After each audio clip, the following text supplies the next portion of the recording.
দলের জন্য অনেক করছে, এখন সে বিপদগামী হচ্ছে কেন? তার সারা জীবনের রাজনীতি নষ্ট হচ্ছে কেন? একটা নেতা কর্মীর সাথে অঙ্গ সংগঠনের কারো তার সময় হয় নাই, যুব দল নাই, ছাত্র দল নাই, স্বেচ্ছাসেবক দল নাই, কৃষক দল নাই, তাই তুমি কে নেতা হইলেন? দেলোয়ার বিডিআর আপনি এটা কি বললেন? সেক্রেটারি পিছে লোক নাই। তুমি আপনার কথা কোনো ঠিক আছে? আপনার একটা কথা সত্যতা নাই। সেক্রেটারি পিছে লোক নাই, এটা আপনি জানলেন কেমনে?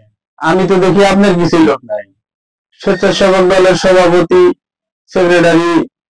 সেক্রেটারির পিছে গুড়গুড় করে ঘুরে। যুব দলের সভাপতি সেক্রেটারি বাদে বাকি যা আছে সব তো সমাজসেবকের পিছে গুড়গুড় করে ঘুরে। আপনি বলতেছেন যে সমাজসেবকের পিছে কোনো লোক নাই। আপনি এটা কোত্থেকে জানলেন? আপনার 4 ভাই রাজনীতি করেন, আপনি 3 ভাই সমাজের সাথে, আপনি বলতেছেন তার সাথে লোক নাই, কিভাবে রাজনীতি করে? এটা একটা মানানসই কথা বলবেন তো। আপনি একটা ইউনিয়নের সাংগঠনিক সম্পাদক হইয়া যুব দলের সভাপতি যেভাবে করেন সেইভাবেই নাচেন, এটা কি আপনার দায়িত্ব? একটা সাংগঠনিকের দায়িত্ব কি? সংগঠনকে বোঝানো। আপনাকে যুব দলের সভাপতি যেভাবে পরামর্শ দেয়, আপনি সেইভাবে বক্তব্য দিয়া এলাকাটা আলাদা আলাদা দেখেছেন। আপনার 4 ভাই 3 ভাই একটা স্বেচ্ছাসেবক দলের সেক্রেটারি, সে সবসময় আমাদের নিচে করে। স্বেচ্ছাসেবক দলের সভাপতি, শ্রমিক দলের সভাপতি, এরাও তো আমাদের পিছে পিছিয়ে ঘুরে। আর আপনি বলতেছেন একটা লোক তার পিছে নাই। 3 মাস আগে সোনামন্ডল চ্যালেঞ্জ করছে যে ছাত্রদলের কমিটি কোন সভাপতি আর সেক্রেটারি ছাত্রদলের কমিটি হয় নাকি? ইউনিয়ন আজ পর্যন্ত কি ছাত্রদলের কমিটি দিতে পারছেন?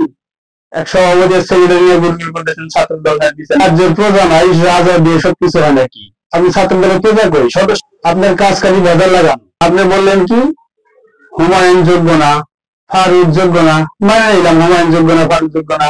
আপনার সহকারী সংগঠন কি যোগ্য?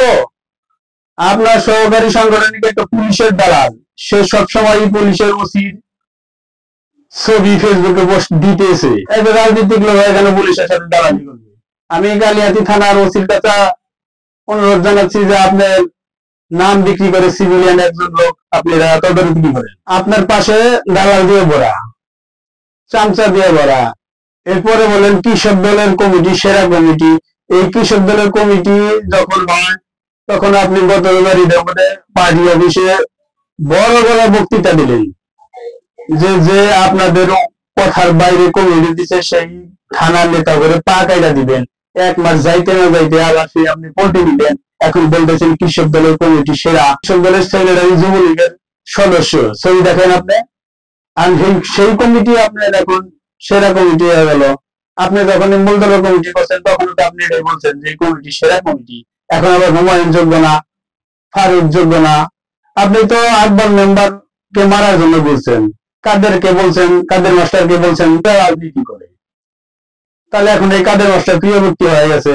আর আপনি বলেন আপনি কোন বেতনভুক্ত না, সভাপতি বেতনভুক্ত না। কে রাজনীতি করে বেতনভুক্ত হয়ে? আপনি নাই কোন জায়গায়?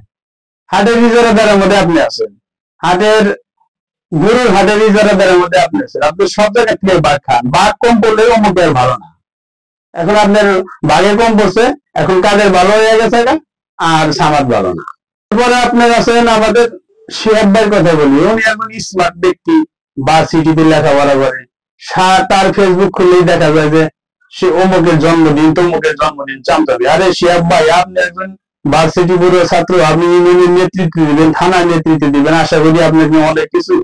আপনি শুধু সবসময় চামচাবি করেন, গ্রামের মানুষকে জমান, মানুষের রাজনীতি করেন। এই চামচা মিডিয়া মানুষ নেয় না। এখন ফেসবুকে রিভিউ দিয়ে দিলে আপনি সবকিছু করে ফেলাইতে চান, তাহলে তো আর হবে না। আপনার কাছ থেকে এগুলো আশা করি না। আর ওই 3 জন নিয়ে জায়গা মিষ্টির দোকানে আমাদের ওই 3 জন ঢুকায় এরা হুমায়ুন মানে বাইরে তারা তারা আমাদের দেখাচ্ছে আমি ফুলান মিষ্টি খাওয়াইতেছি।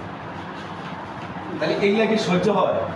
হ্যাঁ, এই ফিডিয়ারের কাছে হুমায়ুন এগুলা কি মেনে নিতে পারে? না না, এগুলা নিয়ে যদি আমার সেক্রেটারি সভাপতি চলে, এটা কি মেনে নেওয়া যায়? না। আচ্ছা, দেলোয়ার বিড়ার আপনি বললেন যে হুমায়ুন আপনার সামনে মিষ্টি খায়, সহ্য হয় না। আরে ভাই, হাস্যকর একটা কথা। একটু মিষ্টির জন্য আপনি এত কিছু কইতে পারেন, সেই বক্তব্য অনলাইনে ছেড়ে দিলেন, এটা মাইনে নিতে পারেন না? আপনি এত নিচু হয়ে গেছেন।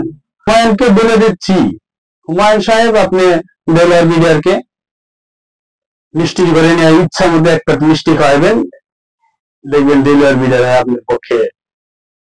এসব বাদ দেন, বাদ দেওয়ার সামনে ইলেকশন ভোটের রাজনীতি করেন।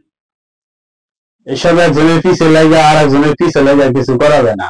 আপনার 3 ভাই দিয়ে দিচ্ছেন একদিকে, আপনার একদিকে, আপনার সহকারী সাংগঠনিক সম্পাদক সে করে পুলিশের দালালি, আবার তার ভাই দিয়ে দিচ্ছে সামাদের পক্ষে, তার চাচা সামাদের পক্ষে। আপনারা 2-3 জন মিলে একটা গ্রুপ তৈরি করতেছেন। কি দলের জন্য সসম্মানে না দুঃসময় হবে? দল কি সুসংগঠিত হবে না দল ভাঙ্গন হবে? এসব চালাকি মানুষ বোঝে। আগে নিজের ঘর সামলান, আপনার পরিবার ঠিক করেন, তারপরে অন্যজনকে নিয়ে বিতর্ক করেন। আপনার পরিবারের 4 জনের 3 জন অন্যদিকে, আপনি অন্যদিকে বক্তব্য দেন, কি মানুষ বোঝে না? এসব বাদ দেন, নষ্টামি বাদ দেন। মানুষ এগুলা খায় না, মানুষ সবাই জানে। মানুষ এখন কি বলে যে একটা মিষ্টির জন্য অনলাইনে বক্তব্য ছেড়ে দিছে, আর তার বাইরে যায় একদিকে, সে যায় একদিকে।